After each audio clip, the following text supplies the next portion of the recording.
Monsieur Skien, bonjour. Bonjour, Vous êtes le patron de Mobistar depuis pas si longtemps depuis 2 mois. et vous avez redéfini la stratégie. Et ça ressemble à quoi la nouvelle stratégie de Mobistar? Alors on l'a redéfini, on l'a surtout confirmé. On a confirmé qu'on avait une stratégie mobile-centrique, donc fort orientée sur le mobile, avec une différenciation entre la partie résidentielle, donc pour le marché grand public, où là on va substituer le fixe par la partie mobile.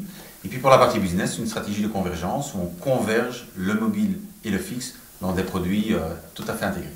Alors au niveau business, qu'est-ce qui va changer concrètement? Parce que vous faisiez déjà des offres mobiles plus fixes. Alors au niveau business, donc, nous étendons ce que nous avons jusqu'à présent. Donc, nous avons aujourd'hui déjà depuis un certain temps la possibilité d'offrir du fixe ou du mobile principalement sur la voix. Nous allons en fait étendre ça vers des produits data.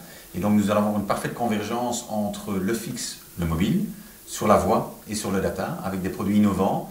Certains sont en préparation, d'autres seront tout à fait finalisés dans le courant de l'année, mais avec un beau calendrier d'annonces dans les prochains mois. Qu'est-ce qui vous a poussé à reconfirmer cette stratégie? Qu'est-ce qui, sur le marché, vous pousse à reparler stratégie comme ça?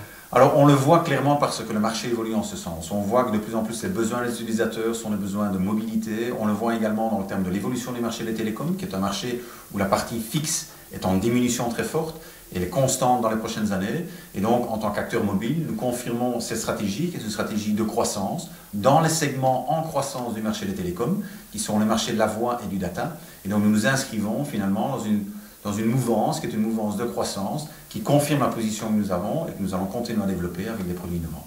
Et pourquoi est-ce que vous pensez que vous allez réussir avec une stratégie qui est tellement différente de celle des stratégies des autres opérateurs dans la place?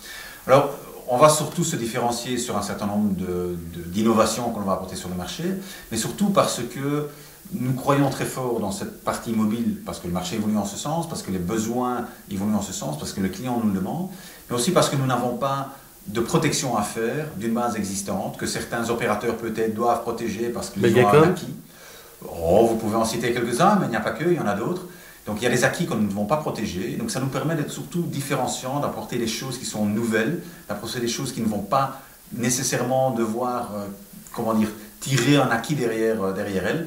Et donc là, on va clairement être très différenciant par rapport à ce que d'autres pourront faire. Est-ce que c'est une stratégie qui finalement vous éloigne du groupe France Télécom et de la marque Orange? Non, absolument pas. C'est une stratégie qui s'inscrit en ligne avec ce que nos collègues font dans les autres pays.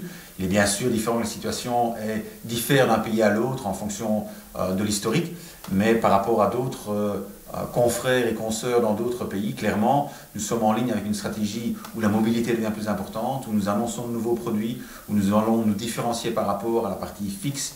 Et donc clairement, nous sommes en ligne par rapport à la stratégie du groupe. Est-ce que ça veut dire que France Télécom pourrait, alors je sais que la question n'est pas neuve, mais pourrait grimper dans le capital puisqu'elle avalise cette stratégie qui vous porte à 2-3 ans? Alors ça, je pense que la meilleure personne qui puisse y répondre, c'est France Télécom. Donc je suppose que eux seront plus à même à vous répondre à ce genre de questions. Alors, autre question stratégique, on a vu Mobistar s'intéresser à pas mal de dossiers de reprise, de partenariats poussés, Télénet, les câbles wallons, entre autres. On se demande si vous n'êtes pas intéressé aussi à un certain moment à Scarlett. Est-ce que aujourd'hui, dans les prochains mois, ces possibles dossiers sont tout à fait clos? Est-ce que vous allez y toucher ou pas? Alors à court terme, nous n'avons pas de projet d'acquisition ou de fusion. Clairement, nous avons par le passé, comme toute bonne société, évalué un certain nombre de dossiers. Nous avons jugé que les différents assets que nous avons aujourd'hui et la stratégie que nous mettons en place permet de se développer sans devoir pour autant faire appel à des acquis extérieurs.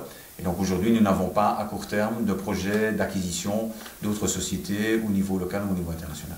Merci beaucoup et à bientôt. À très bientôt.